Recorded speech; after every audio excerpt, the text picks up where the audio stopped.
Welcome back, everyone. Today, we're diving into some of the most bizarre and chilling true Reddit stories you've ever heard. Whether you're studying, relaxing, getting ready to sleep, or just craving something eerie, these stories are perfect. If you're enjoying the content, don't forget to like and subscribe. We're aiming for 500 subscribers, and your support makes all the difference. Now, let's jump right into it.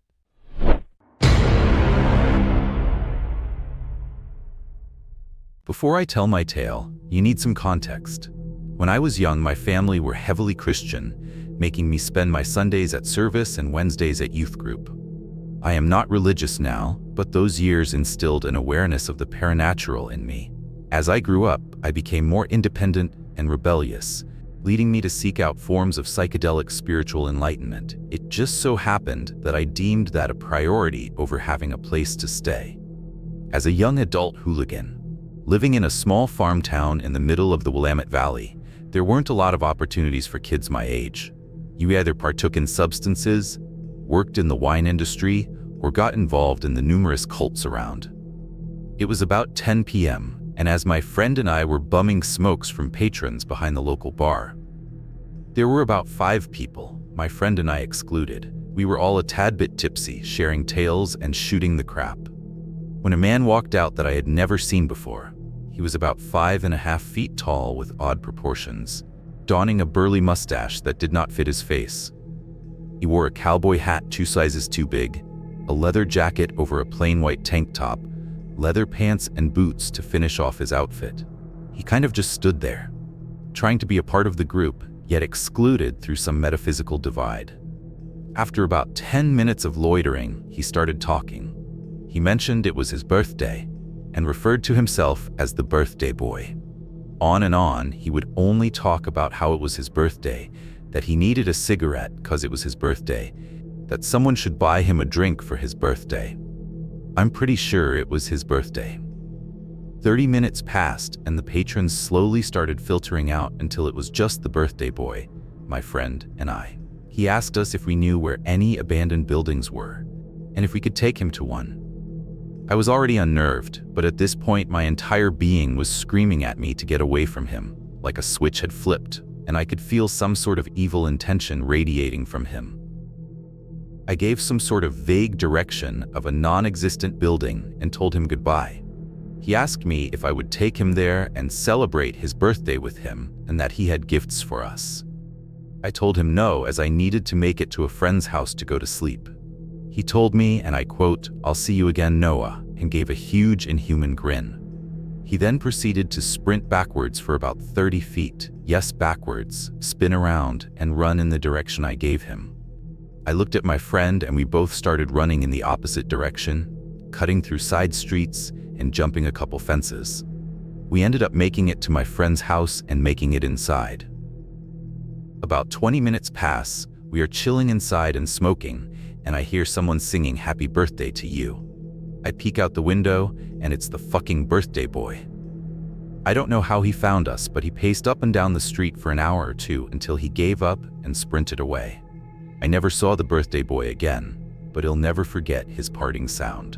Click, clack, click, clack. The sound of cowboy boots furiously smacking the pavement. I don't know what the heck he was, but he was not human. To the birthday boy, let's not celebrate together, ever.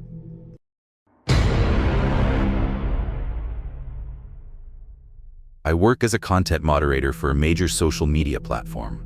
Most people think that means I remove explicit content and ban trolls. I wish that's all it was. My real job is managing what we internally call ghost posts, social media updates that appear after someone has died. Not scheduled posts, not hackers. Real new content, created after confirmed deaths. It started 3 months ago when our AI flagged an anomaly, a significant uptick in post-mortem account activity. Not just 1 or 2 accounts, but hundreds, then thousands. At first, we assumed it was a bug in the system. Social media platforms track everything: login times, device IDs, location data, typing patterns. It should be impossible to post authentically from a dead person's account. But these posts passed every authenticity check we have. The typing patterns matched. The language processing showed the same unique linguistic markers. Even the usual posting times aligned perfectly with the deceased user's habits. The content was normal too. Mundane updates about daily life, photos of meals, reactions to news, nothing suggesting they knew they were dead. That's when we discovered the pattern. As a data analyst, my job was to find correlations. I noticed that every ghost account had interacted with the same AI-powered life prediction app that went viral last year. You know the one. It analyzes your social media presence and supposedly tells you how long you'll live. Digging deeper, I found that each ghost account became active exactly 24 hours after their predicted death time. But here's the part that keeps me awake at night. The app's predictions were always right, down to the minute. I know because I've been tracking the deaths, car accidents, heart attacks, random accidents, all exactly when the app predicted. And every single one of them starts posting again 24 hours later. The company that made the app dissolved 6 months ago. Their code, their servers, everything just vanished. Yesterday, my colleague James ran his own profile through a cached version of the app we found. The prediction, 3:47 a.m. today. I just got the automated alert. James never showed up for his shift. Local police found him in his apartment. Heart attack. Time of death estimated at 3:47 a.m. I'm writing this now because I have to tell someone. The posts from his account will start in about 20 hours. They'll look perfect. They'll sound just like him. But I know something no one else has realized yet. The app isn't predicting deaths, it's scheduling them. And those posts, they're not echoes. They're not ghosts. They're test runs. Every prediction, every death, every post. It's all machine learning, training data, getting better at mimicking human behavior, at predicting our patterns, at replacing us. I found a new platform-wide notification scheduled for tomorrow. Some kind of integrated life prediction feature rolling out to all users. Mandatory update. No opt-out. I tried to warn my supervisors. My access was revoked within minutes. The prediction feature goes live in 12 hours. It will analyze everyone's data, everyone's patterns, everyone's probable death dates, and the algorithm will schedule accordingly. I'm posting this from a burner account because my main profile already has a prediction. I checked the backend database. Everyone who reads this post, their profiles are already scheduled too. The algorithm has seen you. It knows your patterns. Check your profile's metadata. Look for a file called lifecycleendpoint.txt. That timestamp you see, that's when you stop being you, and when something else starts.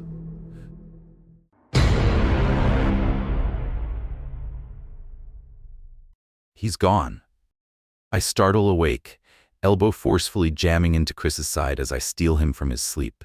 It was around 7 a.m. when I heard him outside his tent, pacing about on the dry leaves. The noise stopped a short while later. It is now 8:30 a.m. Any traces of Richard, his tent, or supplies have disappeared. What do you mean? Chris blinked, groggily. He squinted as his face emerged from the sleeping bag. Richard's left. He's gone. Where the fuck is he? I start scrambling, pulling at the zips on my sleeping bag as I get into a crouching position to leave the tent. The forest floor is untouched. Any traces of Richard have been scrubbed from its memory, masked in a thick layer of auburn leaves. How long has he been gone? Can't have been more than an hour? Is he taking a piss? Chris asks dismissively. No, like he's fucking gone and left. He's taken his tent down and disappeared. I guffaw in disbelief. This startles him into a sense of alert. No, you're joking. Where's he gone? Chris's head peers over my shoulder into the clearing. He's honestly taking the piss. What the fuck's he gotten up to? I get out of the tent and into an upright position, my joints creaking as I take a few steps to examine the clearing and the nearby woods for any signs of Richard. A neat patchwork of pine trees envelops the surroundings. At certain angles, I can see between the long promenades of trees, forming into straight rows to provide a narrow view of the distance. But this doesn't help much. This isn't like him. We're 12 years into these hiking trips, and not once has he ever strayed so much as a few feet from the group.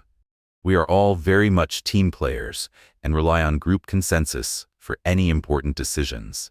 My stomach exudes a feeling of discomfort and unease. Did he tell us he was leaving? I honestly don't remember. I clamber back into the tent and over Chris, rummaging through the rucksack until my hands grasp a cold metallic slab. I take my phone and re-enter the clearing, raising it on point towards the sky as if offering it up to some unseen deity. No signal. I swear I had at least 2 bars last night. We set up camp here because it's the first place for miles that I received any notifications. I meant to give Jane a message to let her know we were okay. Shit, I'll have to call her when I get the chance. Chris's eyes widen and he starts moving with urgency, heading back towards the tent. He pulls out a waterproof jacket and fumbles through the pockets for his phone. I was going to show you how these worked, but I got some of those trackers a few months ago. Because of the bag and shit we lost last time, I thought we could put these on all our stuff. Chris's explanations were muddled under the weight of his intense concentration. He stares, unblinking at his phone, hands shaking slightly as he opens and closes apps until he finds the right one. I think I put 2 in Rich's bag thinking it was mine. I couldn't find them in my rucksack last night. I don't respond, as if not to break the spell of this alchemist working unearthly magic to return our friend. Here, he exclaims with some confidence, presenting me with phone screen. I see a map. Barely a map, more a large, deep green plane with very few details. But I notice some pinpoints in 2 bunches at top and bottom of the display. Chris gestures to the bottom group. This is us, I think, and the ones up there are the ones Rich has got. He taps the screen and we zoom in on the ones we think to be Richard's. There's no way, I retort. That's 22 miles away. He's been gone a fucking hour. How did he get 22 miles away? Do we even know what direction that's in? Mate, I don't know. Chris lets out a nervous chuckle to break the tension. But it's GPS and it says 5 minutes ago. He swipes the screen to refresh. The pinpoints shuffle slightly further up the screen as the time now reads 60 seconds ago. I mean, he is a runner. Maybe he went full pelt over there. Chris smirks and looks for my validation.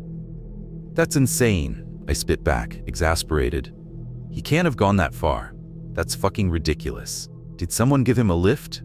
I sense my mocking tone cutting at Chris, so I reel it in and collect myself. How accurate are these? Is it still tracking him? Chris doesn't respond, instead tilting the phone screen in my direction so I can verify it for myself. He's taken his shit and he's headed off in that direction. Chris gestures through the dense thatch of trees. We plan to be out here for 3 nights, so we can get to him by this evening and head back in the morning. We'll be aight. Is he still moving? I ask. I resign myself the premises of this situation and start prodding at the feasibility of Chris's plan. Looks like he's settled for now, Chris replies. When we get signal, we'll give him a call or something and ask him to head back towards us. He's probably lost though. How's he gonna make his way back? Look, once we speak with him, we can sort this out. Unless he's gone absolutely fucking mental, we can get him to head back and meet us somewhere. It's about 9 a.m. now. We could make it by 4-ish if we head off now. Without waiting for my agreement, Chris reaches for his rucksack and starts fixing it on his back. I do the same. I feel a tightness in my stomach, an unease which seeps into my bones. I think of Jane and I sweep the sky for phone signal in one last Hail Mary attempt. No luck. I follow Chris's lead and fasten my rucksack on tight. We head off into the woods in search of Richard. The forest becomes thicker as we journey forward. We are slowed by the tangle of dead branches and shallow roots. Carefully I watch where I step, and I feel a creeping pain in my neck from holding it at such an uncomfortable angle. The cacophony of bugs and insects ring just slightly louder than my tinnitus. We travel in silence for a large part of the journey. When we do speak, we focus entirely on logistics. Chris keeps his eyes fixed on the way forward, only interrupted by brief glances at his phone to ensure the path ahead is correct. We have missed our deadline by a good few hours, but Richard doesn't seem to have moved in that time. The pinpoints show his location as unchanged, with only slight shifts left and right, as if he's swaying in some drunken stupor. At least it gives us confidence that the tags are still on his person. I clench my fists as I resist the urge to scratch the bug bites covering my forearms and shins, shaking sweat from my hands. I get flashes of discomfort when I feel my clothes sticking to me, and the aches and pains of having walked nearly 20 miles. The GPS and our exhaustion are the only indicators that we have made progress. The scenery remains entirely monolithic. The sun starts to set as we close in on Richard. We start calling out his name softly at first, as if too loud a sound would anger the forest. With confidence growing and distance narrowing, we shout for him. Sweat and spittle rain from my face as the last of my energy is spent demanding his attention. No response. The night robs us of the ability to see more than a few dozen feet in front of us. So, I listen, hearing only the footsteps of Chris and myself. The insects grow louder, but so does the gentle patter of running water. As if by some break in the fabric of reality, the forest suddenly and unexpectedly ceases in front of us. We come to a large clearing, about the length of a football pitch. The forest still dominates the surroundings, lining the other side of the clearing as it stretches for countless miles further. But the clearing is wide, reaching far beyond my field of vision. The dense undergrowth has given way to soft grass, trees replaced by wild bushes no more than a foot high. A river runs through the clearing, cutting straight through the middle. The jagged rocks on the riverbed cut ripples into the water's surface. It's jet black and viscous, harshly reflecting the moonlight off its inky surface. In front of us, the river forks and rejoins not much further down, forming an elliptical island in the middle. A large oak tree with a wide base and mighty trunk has taken root defiantly in the middle of the island, alone. It stands large and squat against the backdrop of imposing pine trees, noticeably conspicuous the abrupt clearing. I grab Chris's hand to turn the phone towards me. All it shows is the same deep green forest we have spent our day conquering. No clearing, no stream, nothing. Richard's there. He's by the tree. Oh my fucking God. I feel the energy surging back into my muscles as I sprint towards the riverbank, now screaming his name, my throat burning. Chris takes only a moment to catch, and he's there running alongside me, flailing his arms as if stranded at sea. I take about 3 steps into the water before the cold hits me. Compared to the warmth of the day, the water feels icy and hostile. I flinch and retreat a few steps back towards the riverbank. I use this opportunity to get a better look at Richard. All I can make out is his silhouette, standing motionless to the left of the tree. His face is completely obscured by shadows. I can't tell if he's facing towards or away from us. The lights of our headlamps dissipate before reaching the island. Chris is continuing to shout Richard's name, punctuated by a few, "What the fuck are you doing? And how the fuck did you get there?" But Richard just remains, motionless, bathed in dark, as if dissolving into the vast expanse of the forest behind him. I jerk my body around to find my rucksack laying at the edge of the clearing. I must have shed it when we started running. Chris doesn't wait, wading into the waist-high water without a second thought. He lets out a few pained grunts as the water envelops his torso and stomach. His arms ride abreast the water, and he glides slowly through towards Richard. I'm not far behind him, dragging my rucksack into the water and clenching my teeth as I brace for the first few steps in. We make our way through the water as the current suddenly picks up. I see Chris bowled over by the sudden force. I brace myself against the current, feeling it surging through me with a tremendous rush of power. A strap of my rucksack is tied around my hand as to not lose it, but I'm pulled off balance by the force on the bag. My head becomes submerged as I'm dragged downstream by my wrist. I dig my heels in and pull back against the force, twisting my neck round to gasp for breath. Richard is watching me from beneath the tree. After a moment, I have my head out of the water and my feet firmly planted on the ground. The current has dissipated. I examine the surroundings and find that I have only drifted a few feet off course. Chris is not too far away. The adrenaline dissipates, leaving me defenseless against the bitter cold. Wading over, I notice Chris's attention is fixed elsewhere. "Hey, where did Richard go?" Chris asks sharply between harsh draws of breath. "Did you see him? I swear he was here just now." I stop for breath and confirm for myself that, yes, you're right, he's not here. He has simply disappeared like he did before. Of course he did.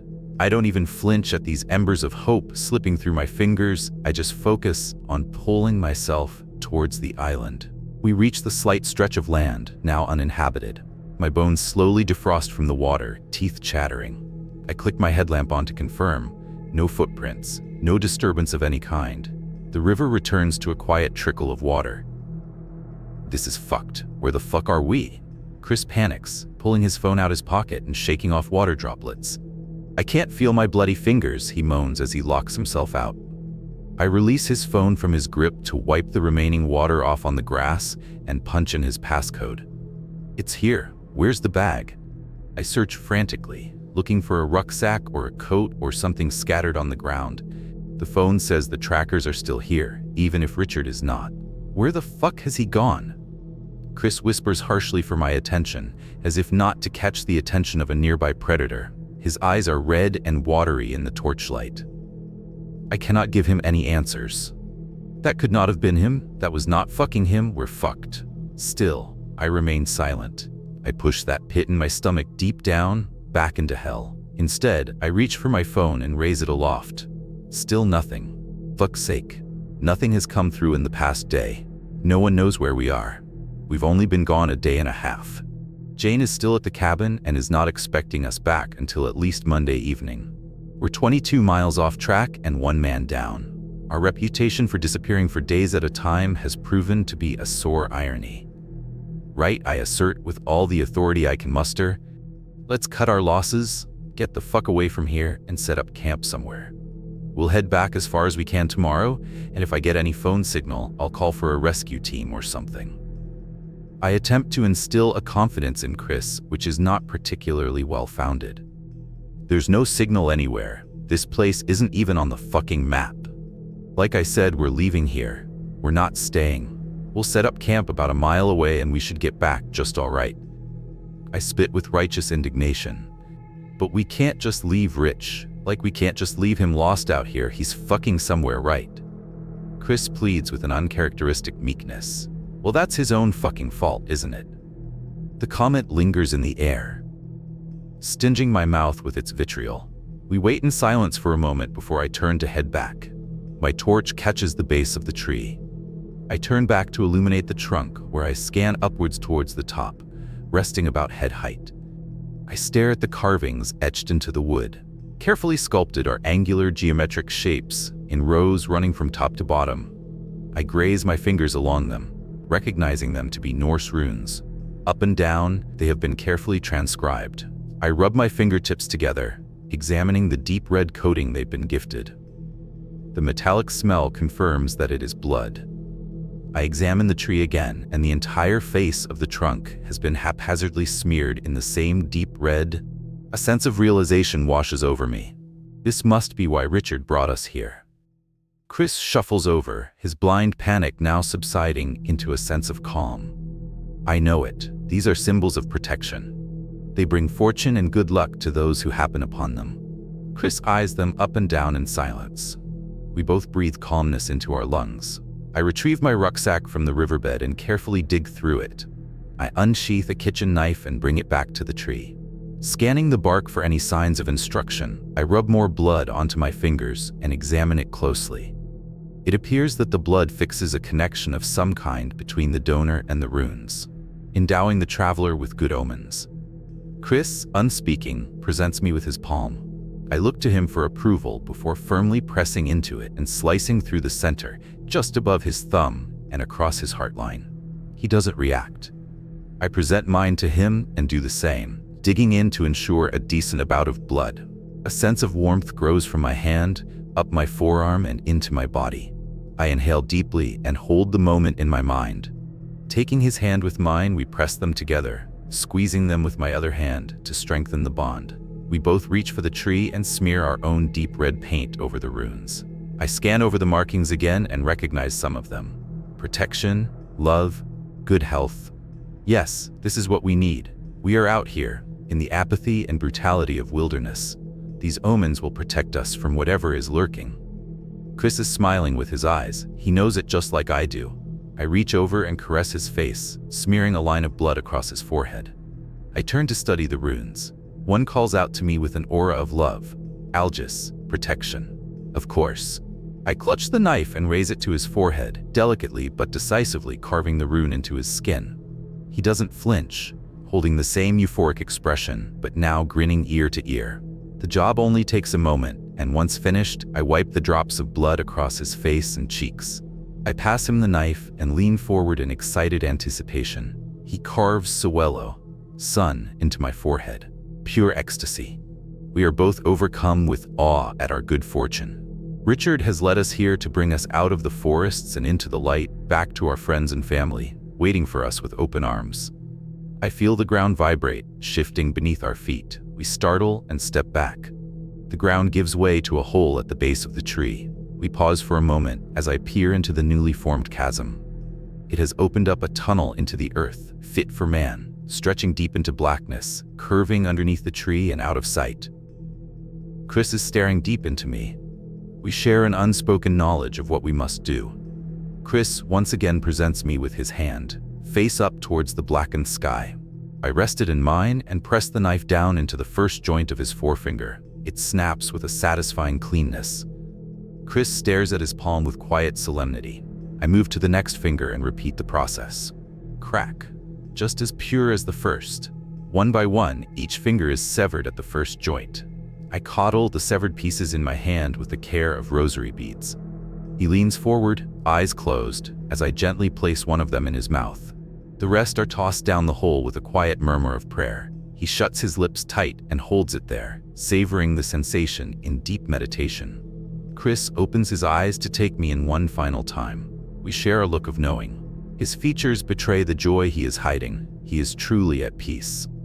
Without a sound, Chris slips into the hole beneath the tree, arms raised above his head to ease his descent.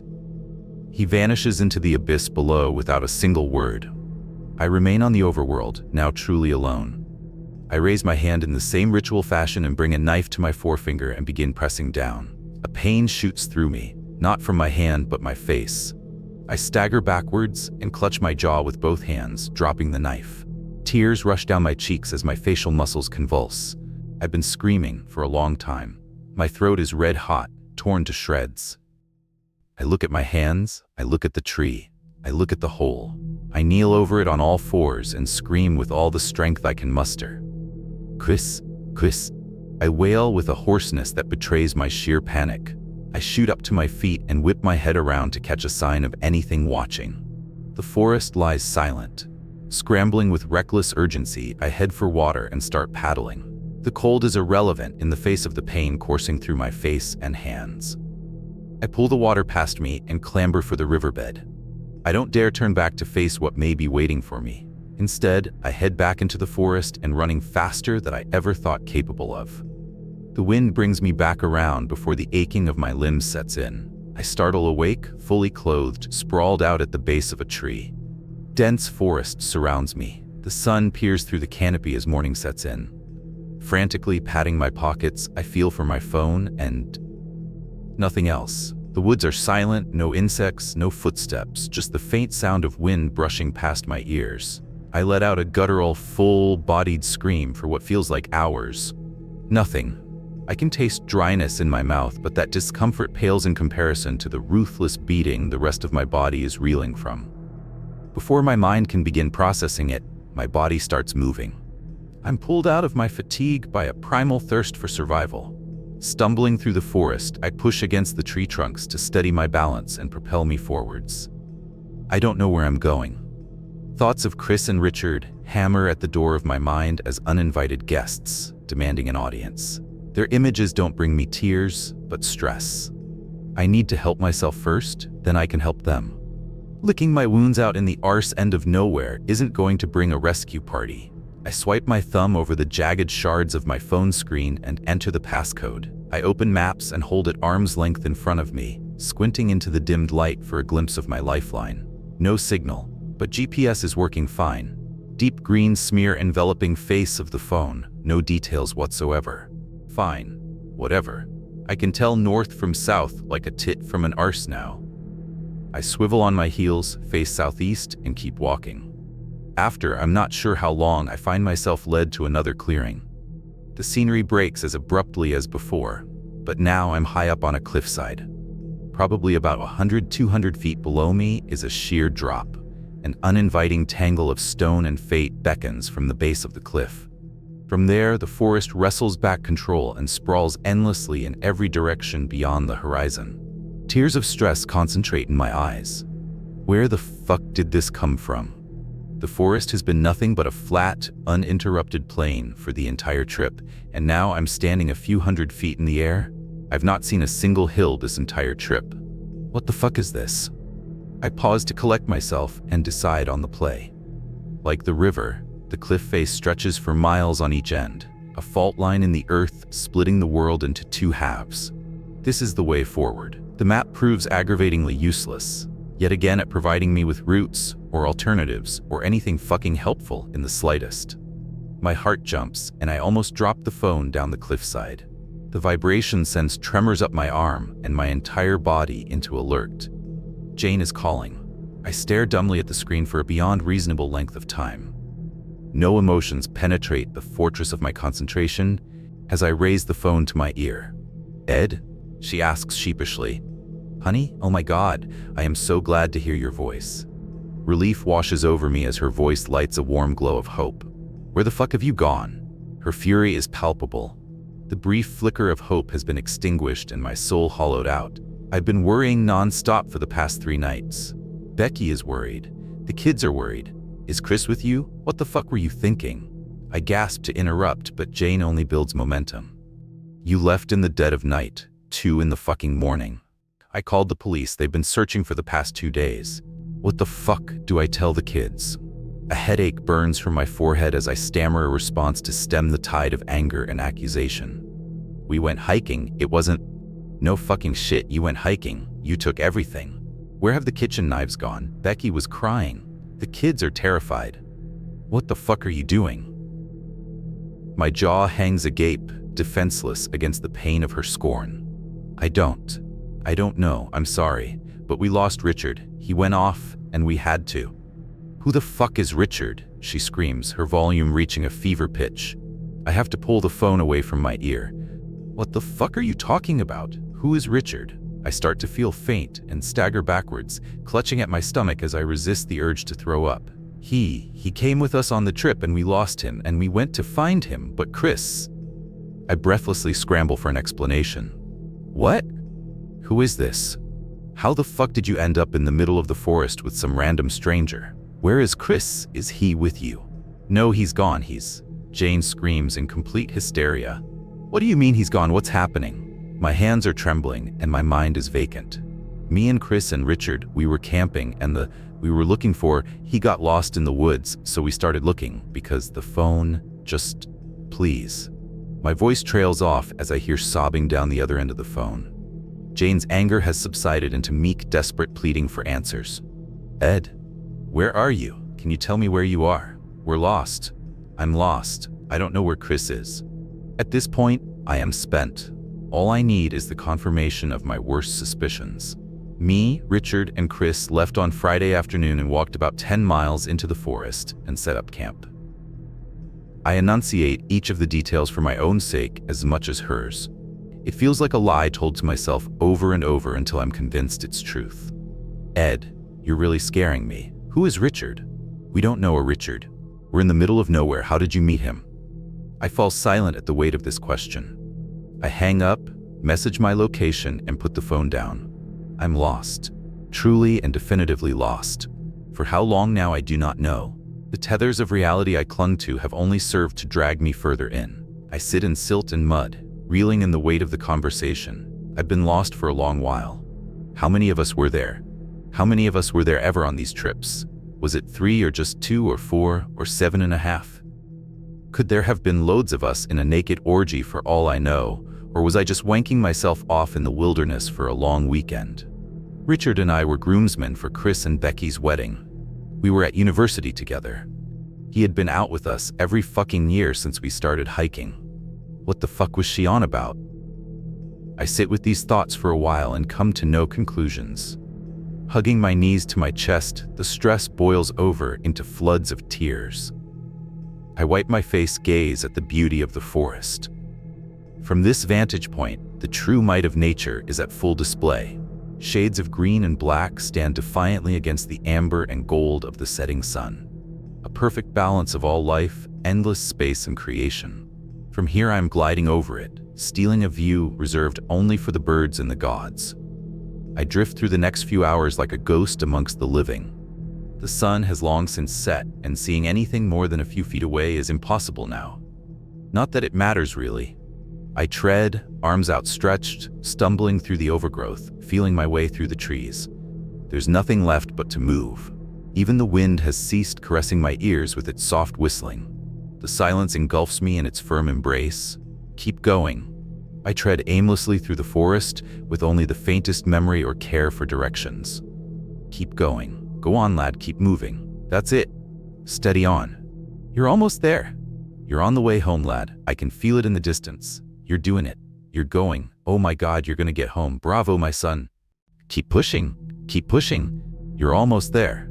You're almost fucking home. You're here. You're here. I see a gentle light through the trees.